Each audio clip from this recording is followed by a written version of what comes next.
ನಮಸ್ಕಾರ ಸ್ನೇಹಿತರೆ, ಮತ್ತೆ ರಾಜ್ಯದ ಮುಖ್ಯವಾದ ಮಾಹಿತಿಗಳನ್ನು ಡೀಟೇಲ್ ಆಗಿ ನೋಡೋಣ. ಬೆಳಗಾವಿಯಲ್ಲಿ ಮರಾಠಿಗರ ಪುಂಡಾಟದ ವಿರುದ್ಧ ಕನ್ನಡಿಗರು ಸಿಡಿದೆದ್ದಿದ್ದು ಅಖಂಡ ಕರ್ನಾಟಕ ಬಂದ್ ಮಾಡುವುದಾಗಿ ಕನ್ನಡ ಚಳುವಳಿ ಹೋರಾಟಗಾರ ವಾಟಾಳ್ ನಾಗರಾಜ್ ಅವರು ಘೋಷಣೆ ಮಾಡಿದ್ದಾರೆ. ಮತ್ತೊಂದೆಡೆಯಲ್ಲಿ ಬಿಜೆಪಿಯ ರಾಜ್ಯಾಧ್ಯಕ್ಷ ಬಿ.ವಾ. ವಿಜೇಂದ್ರ ಅವರ ಕಾರಿಗೆ ಲಾರಿ ಡಿಕ್ಕಿಯಾಗಿದೆ. ಸಾಮಾಜಿಕ ಜಾಲತಾಣದಲ್ಲಿ ವಿಡಿಯೋ ವೈರಲ್ ಆಗಿದೆ. ಯಾಕೆ ಏನಾಯ್ತು ನೋಡೋಣ. ಮತ್ತೊಂದೆಡೆಯಲ್ಲಿ ಚಿಕನ್ ಪ್ರಿಯರೇ ಎಚ್ಚರ ಎಚ್ಚರ, ಬಳ್ಳಾರಿಯಲ್ಲಿ 2400 ಕೋಳಿಗಳು ಸಾವು, ರಾಜ್ಯಾದ್ಯಂತ ಹೈ ಅಲರ್ಟ್ ಘೋಷಣೆ. ಇದರ ನಡುವೆ ಚಿಕ್ಕಬಳ್ಳಾಪುರ ಡಿಸಿ ಅವರು ಚಿಕನ್ ತಿನ್ನಬೇಡಿ ಎಂದು ಮನವಿ ಮಾಡಿದ್ದಾರೆ. ಎಲ್ಲ ಸುದ್ದಿಗಳು ಬಂದಿವೆ ಸ್ನೇಹಿತರೆ. ಮತ್ತೊಂದೆಡೆಯಲ್ಲಿ ಬಿಜೆಪಿಯ ನಿಯೋಗ ಸಿಎಂಗೆ ಭೇಟಿ ಮಾಡಿದ್ದು ಈಗಲಾದರೂ ಬೆಂಗಳೂರು ಅವರಿಗೆ ನೆನಪಾಯ್ತಲ್ಲ ಎಂದು ಡಿ.ಕೆ. ಶಿವಕುಮಾರ್ ಅವರು ವ್ಯಂಗ್ಯವಾಡಿದ್ದಾರೆ. ಮತ್ತೊಂದೆಡೆಯಲ್ಲಿ ಸರ್ಕಾರದ ಗ್ಯಾರಂಟಿ ಆಗಿರುವ ಗೃಹಲಕ್ಷ್ಮಿ ಯೋಜನೆ ಹಣ ಬಿಡುಗಡೆ ಮಾಡಲು ಸರ್ಕಾರದ ಖಜಾನೆಯಲ್ಲಿನೇ ಹಣವಿಲ್ಲ ಎಂದು ಬಿಜೆಪಿಯವರು ವ್ಯಂಗ್ಯವಾಡುತ್ತಿದ್ದಂತೆ ಗೃಹಲಕ್ಷ್ಮಿ ಯೋಜನೆ ಹಣ ಜಮಾ ಮಾಡಲು ಮುಂದಾದ ಸರ್ಕಾರ ಇನ್ನೆರಡು ದಿನಗಳಲ್ಲಿ ಹಣ ಜಮವಾಗಲಿದೆ. ಯಾರಿಗೆ ಜಮವಾಗುತ್ತೆ, ಯಾವಾಗ ಜಮವಾಗುತ್ತೆ, ಎಲ್ಲ ಮಾಹಿತಿಗಳನ್ನು ಡೀಟೇಲ್ ಆಗಿ ನೋಡೋಣ. ಅದಕ್ಕಿಂತ ಮೊದಲು ದಯವಿಟ್ಟು ಸ್ನೇಹಿತರೆ, ನೀವು ನಮ್ಮ ಚಾನಲ್ಗೆ ಮೊದಲು ಬಾರಿ ಭೇಟಿ ಕೊಡ್ತಾ ಇದ್ರೆ ಕೆಳಗೆ ಕಾಣುವ ಸಬ್ಸ್ಕ್ರೈಬ್ ಬಟನ್ ಮೇಲೆ ಕ್ಲಿಕ್ ಮಾಡಿ, ಪಕ್ಕದಲ್ಲಿ ಒಂದು ಗಂಟೆ ಕಾಣಿಸುತ್ತೆ, ಅದು ಕೂಡ ಒತ್ತಿದ್ರೆ ರಾಜ್ಯದ ಮುಖ್ಯವಾದ ಮಾಹಿತಿಗಳು ನಿಮಗೆ ಸಿಗುತ್ತಿರುತ್ತವೆ. ಈ ಒಂದು ವಿಡಿಯೋಗೆ ಲೈಕ್ ಮಾಡ್ತಾ ನಿಮ್ಮ ಅನಿಸಿಕೆಗಳನ್ನ ಕಮೆಂಟ್ ಮಾಡಿ ಮತ್ತು ವಿಡಿಯೋ ಪೂರ್ತಿಯಾಗಿ ನೋಡಿ. ಬನ್ನಿ ಸ್ನೇಹಿತರೆ, ಮೊದಲನೇ ಮುಖ್ಯವಾದ ಮಾಹಿತಿ ನೋಡೋಣ. ಈಗ ಬೆಳಗಾವಿಯಲ್ಲಿ ಮರಾಠಿಗರ ಪುಂಡಾಟದ ವಿರುದ್ಧ ಕನ್ನಡಿಗರು ಸಿಡಿದೆದ್ದಿದ್ದು ಅದಕ್ಕಾಗಿನೇ ಮಾರ್ಚ್ 3ರಿಂದ ಮಾರ್ಚ್ 22ರವರೆಗೆ ಸಾಲು ಸಾಲು ರಾಜ್ಯಾದ್ಯಂತ ಪ್ರತಿಭಟನೆ ನಿರ್ಧಾರವನ್ನ ಕೈಗೊಳ್ಳಲಾಗಿದೆ. ಹೌದು ಗೆಳೆಯರೆ, ಅಷ್ಟು ಮಾತ್ರವಲ್ಲದೆ ಮಾರ್ಚ್ 22ರಂದು ಅಖಂಡ ಕರ್ನಾಟಕವೇ ಬಂದ್ ಮಾಡುವುದಾಗಿ ಸ್ವತಃ ಕನ್ನಡ ಚಳುವಳಿ ಹೋರಾಟಗಾರರಾಗಿರುವ ವಾಟಾಳ್ ನಾಗರಾಜ್ ಅವರು ಘೋಷಣೆ ಮಾಡಿದ್ದಾರೆ. ಹೌದು, ಇಂದು ಕನ್ನಡ ಪರ ಸಂಘಟನೆಗಳೊಂದಿಗೆ ಸಭೆ ನಡೆಸಿ ಸುದ್ದಿಗೋಷ್ಠಿಯಲ್ಲಿ ಮಾತನಾಡಿದಂತ ವಾಟಾಳ್ ನಾಗರಾಜ್ ಅವರು, ನಾವು ರಾಜ್ಯಾದ್ಯಂತ ಮಾರ್ಚ್ 3ರಿಂದ ಮಾರ್ಚ್ 22ರವರೆಗೆ ಎಂಇಎಸ್ ಪುಂಡಾಟ ವಿರೋಧಿಸಿ ಪ್ರತಿಭಟನೆ ಮಾಡಲು ನಿರ್ಧರಿಸಿದ್ದೇವೆ.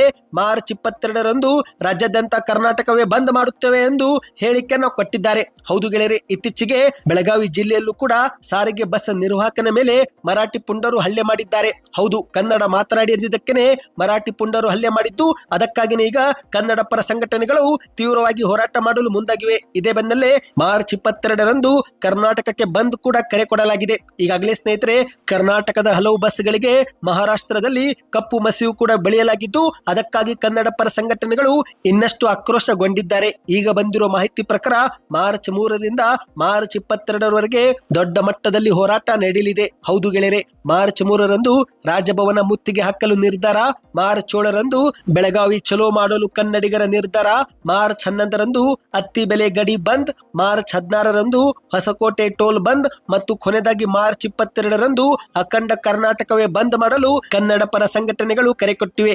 ಇನ್ನು ಎರಡನೇ ಮುಖ್ಯವಾದ ಮಾಹಿತಿಗೆ ಹೋಗೋಣ ಸ್ನೇಹಿತರೆ. ಈಗ ಬಿಜೆಪಿಯ ರಾಜ್ಯಾಧ್ಯಕ್ಷರಾಗಿರುವ ಬಿ.ವಾ. ವಿಜೇಂದ್ರ ಅವರ ಕಾರಿಗೆ ಲಾರಿ ಡಿಕ್ಕಿಯಾಗಿದ್ದು ಆದರೆ ಅದೃಷ್ಟವಶಾತ್ ವಿಜೇಂದ್ರ ಅವರಿಗೆ ಏನೂ ಆಗಿಲ್ಲ.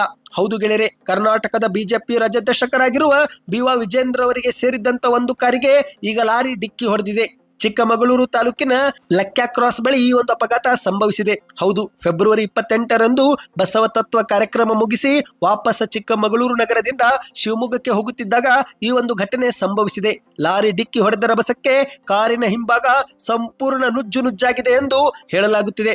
ಆದರೆ ಅದೃಷ್ಟವಶಾತ್ ವಿಜೇಂದ್ರ ಅವರು ಬೇರೊಂದು ಕಾರಿನಲ್ಲಿ ಪ್ರಯಾಣ ಮಾಡುತ್ತಿದ್ದರಿಂದಲೇ ಬಚಾವಾಗಿದ್ದಾರೆ. ಸದ್ಯ ಇದೀಗ ಪೊಲೀಸರು ಲಾರಿ ಚಾಲಕನನ್ನು ಕೂಡ ವಶಕ್ಕೆ ಪಡೆದುಕೊಂಡು ವಿಚಾರಣೆ ಮಾಡ್ತಿದ್ದಾರೆ. ಅಂದ ಹಾಗೆ ಸ್ನೇಹಿತರೆ, ಈ ಒಂದು ಡಿಕ್ಕಿಯಾಗಿರುವ ಕಾರಿನ ಚಾಲಕ ಕೂಡ ಈಗ ಪ್ರಾಣಾಪಾಯದಿಂದ ಪಾರಾಗಿದ್ದಾರೆ ಎಂದು ಹೇಳಲಾಗುತ್ತಿದೆ. ಸಾಮಾನ್ಯವಾಗಿ ಹೊರ ಜಿಲ್ಲೆಗಳಿಗೆ ಹೋಗುವಾಗ ವಿಜೇಂದ್ರ ಅವರು ಇದೇ ಕಾರನ್ನು ಬಳಸುತ್ತಿದ್ರು, ಆದರೆ ಇಂದು ಅದೃಷ್ಟವಶಾತ್ ಬೇರೆ ಕಾರಿನಲ್ಲಿ ಪ್ರಯಾಣ ಮಾಡುತ್ತಿದ್ರು ಎಂದು ಹೇಳಲಾಗುತ್ತಿದೆ ಸ್ನೇಹಿತರೆ. ಇನ್ನೀಗ ಮತ್ತೊಂದು ಮುಖ್ಯವಾದ ಮಾಹಿತಿಗೆ ಹೋಗೋಣ.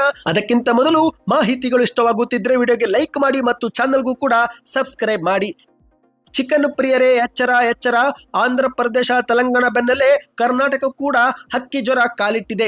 ಇತ್ತೀಚೆಗೆ ರಾಯಚೂರಿನ ಮಾನ್ವಿ ತಾಲೂಕಿನಲ್ಲಿ ನಿಗೂಢವಾಗಿ ಏಕಾಏಕಿ ಕೆಲವು ಹಕ್ಕಿಗಳು ಕೂಡ ಸಾವನ್ನಪ್ಪಿದ್ದು ಅದಾದ ಬೆನ್ನಲ್ಲೇ ಚಿಕ್ಕಬಳ್ಳಾಪುರದಲ್ಲಿ 36 ಕೋಳಿಗಳು ಸಾವನ್ನಪ್ಪಿದ್ದವು. ಆದರೆ ಇದೀಗ ಬಳ್ಳಾರಿಯಲ್ಲಿ 2400 ಕೋಳಿಗಳು ಸಾವನ್ನಪ್ಪಿರುವ ಮಾಹಿತಿ ಬಂದಿದೆ. ಹೌದು ಗೆಳೆಯರೆ, ಬಳ್ಳಾರಿಯ ಸರ್ಕಾರಿಯ ಪೌಲ್ಟ್ರಿ ಫಾರ್ಮ್ ನಲ್ಲಿ 2400 ಕೋಳಿಗಳು ಸಾವನ್ನಪ್ಪಿದ್ದು ಈಗ ರಾಜ್ಯಾದ್ಯಂತ ಹೈ ಅಲರ್ಟ್ ಘೋಷಣೆ ಮಾಡಲಾಗಿದೆ. ಹೌದು, ಬಳ್ಳಾರಿಯ ಕುರೆಕುಪ್ಪ ಗ್ರಾಮದ ಸರ್ಕಾರಿಯ ಪೌಲ್ಟ್ರಿ ಫಾರ್ಮ್ ನಲ್ಲಿ 2400 ಕೋಳಿ ಕೋಳಿಗಳು ಏಕಾಏಕಿ ಸಾವನ್ನಪ್ಪಿದೆ. ಜನರಲ್ಲಿ ಹಕ್ಕಿ ಜ್ವರದ ಭೀತಿ ಇದೀಗ ಎದುರಾಗಿದೆ. ಹೌದು ಗೆಳೆಯರೆ, ಈಗಾಗಲೇ ಚಿಕ್ಕಬಳ್ಳಾಪುರದ ಜಿಲ್ಲಾಧಿಕಾರಿಯವರು ಚಿಕನ್ ತಿನ್ನಬೇಡಿ ಎಂದು ಮನವಿ ಕೂಡ ಮಾಡಿದ್ದಾರೆ. ಹಕ್ಕಿ ಜ್ವರದಿಂದಲೇ ಕೋಳಿಗಳು ಸಾವನ್ನಪ್ಪಿರುವ ಶಂಕೆ ಇದೀಗ ವ್ಯಕ್ತವಾಗಿದ್ದು, ಆಂಧ್ರ ಪ್ರದೇಶ ತೆಲಂಗಾಣ ಗಡಿಯಲ್ಲಿ ಕಟ್ಟೆಚ್ಚರ ವಹಿಸಲಾಗಿದೆ. ಏಕೆಂದರೆ ಸ್ನೇಹಿತರೆ, ಈ ಒಂದು ಹಕ್ಕಿ ಜ್ವರ ಮೊದಲಿಗೆ ಈಗ ಕಂಡು ಬಂದಿದೆ ಆಂಧ್ರ ಪ್ರದೇಶ ಮತ್ತು ತೆಲಂಗಾಣ ರಾಜ್ಯದಲ್ಲಿ. ಆದರೆ ಇದೀಗ ಕರ್ನಾಟಕದಲ್ಲೂ ಕೂಡ ಈ ಒಂದು ಹಕ್ಕಿ ಜ್ವರ ಎಂಟ್ರಿ ಕೊಟ್ಟಿದೆ.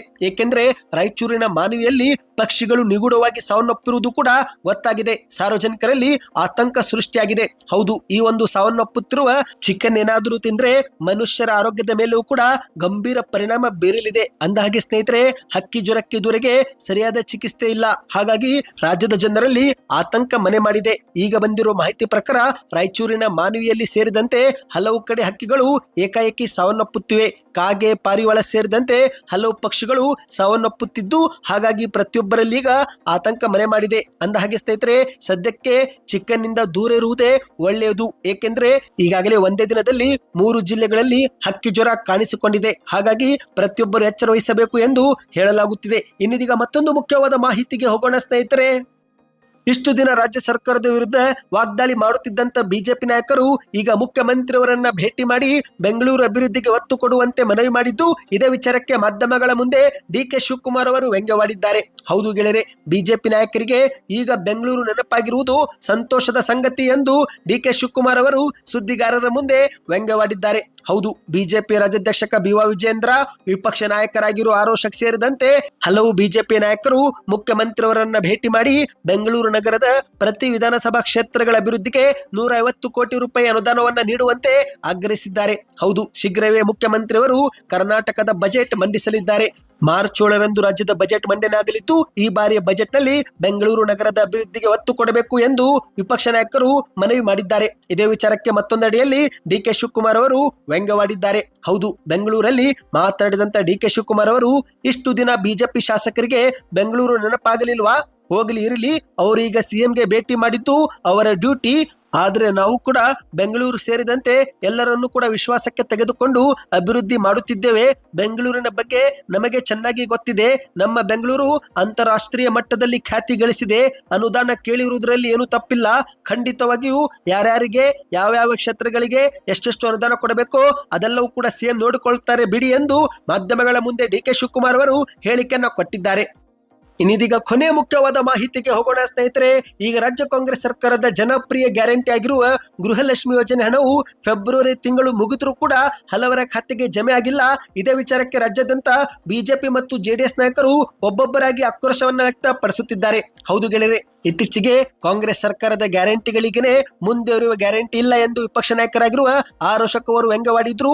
ಆದ್ರೆ ಇದೀಗ ಜೆಡಿಎಸ್ ನ ಯುವ ಘಟಕದ ಅಧ್ಯಕ್ಷರಾಗಿರುವ ನಿಖಿಲ್ ಕುಮಾರಸ್ವಾಮಿ ಅವರು ಕೂಡ ಸರ್ಕಾರಕ್ಕೆ ಪ್ರಶ್ನೆ ಮಾಡಿದ್ದಾರೆ. ಚುನಾವಣೆ ಮೊದಲು ಬೆಳ್ಳಿಯ ಮಾತುಗಳನ್ನಾಡಿ ಚುನಾವಣೆ ನಂತರ ಬಂಗಾರದ ಮೌನಾಚರಣೆ ಯಾಚಿಸುತ್ತಿದ್ದೀರಿ. ಅಧಿಕಾರಕ್ಕೆ ಬರುವ ಮುಂಚೆ ನೀವು ಕೊಟ್ಟ ಭರವಸೆ ಏನಾಯಿತು ಎಂದು ನಿಖಿಲ್ ಕುಮಾರಸ್ವಾಮಿ ಅವರು ಪ್ರಶ್ನೆ ಮಾಡಿದ್ದಾರೆ. ನಿಮ್ಮ ಖಜಾನೆಯಲ್ಲಿ ಹಣವಿಲ್ಲವೇ ಅಥವಾ ಸಿಎಂ ಅವರಿಗೆ ಅನುಭವದ ಕೊರತೆ ಏನಾದರೂ ಇದೆಯಾ? ಗ್ಯಾರಂಟಿ ಯೋಜನೆ ಕುರಿತು ನಿಮ್ಮ ನಿಲುವು ಏನು ಎಂದು ನಿಖಿಲ್ ಕುಮಾರಸ್ವಾಮಿ ಅವರು ಪ್ರಶ್ನೆ ಮಾಡಿದ್ದಾರೆ. ಈಗ ಸರ್ಕಾರಕ್ಕೆ ಇಂತಹ ಮಾತುಗಳಿಂದ ಡ್ಯಾಮೇಜ್ ಆಗುತ್ತಿದ್ದು, ಹಾಗಾಗಿ ಸರ್ಕಾರ ಈ ಒಂದು ಡ್ಯಾಮೇಜ್ ತಪ್ಪಿಸಲು ಗೃಹಲಕ್ಷ್ಮಿ ಯೋಜನೆ ಹಣ ಬಿಡುಗಡೆ ಮಾಡಲು ಮುಂದಾಗಿದೆ. ಹೌದು, ಕರ್ನಾಟಕದ ಕಾಂಗ್ರೆಸ್ ಗ್ಯಾರಂಟಿಗಳ ಪೈಕಿ ಒಂದಾಗಿರುವ ಗೃಹಲಕ್ಷ್ಮಿ ಯೋಜನೆ ಕುರಿತಂತೆ ಇತ್ತೀಚೆಗೆ ಭಾರಿ ಚರ್ಚೆವಾಗುತ್ತಿರುವ ಬೆನ್ನಲ್ಲೇ ಇದಕ್ಕೆ ಕಡಿವಾಣ ಹಾಕಲು ಈಗ ರಾಜ್ಯ ಸರ್ಕಾರ 4,000 ರೂಪಾಯಿ ಜಮಾ ಮಾಡಲು ಮುಂದಾಗಿದೆ. ಹೌದು ಸ್ನೇಹಿತರೆ, ಏಕೆಂದ್ರೆ ಇತ್ತೀಚೆಗೆ ನರೇಂದ್ರ ಮೋದಿ ಅವರು ಫೆಬ್ರವರಿ 24ರಂದು ಭಾರತದ 9,80,00,000 ರೈತರಿಗೆ ಏಕಕಾಲಕ್ಕೆ 2,000 ರೂಪಾಯಿ ಅಂತೆ ಜಮಾ ಮಾಡಿದ್ದಾರೆ.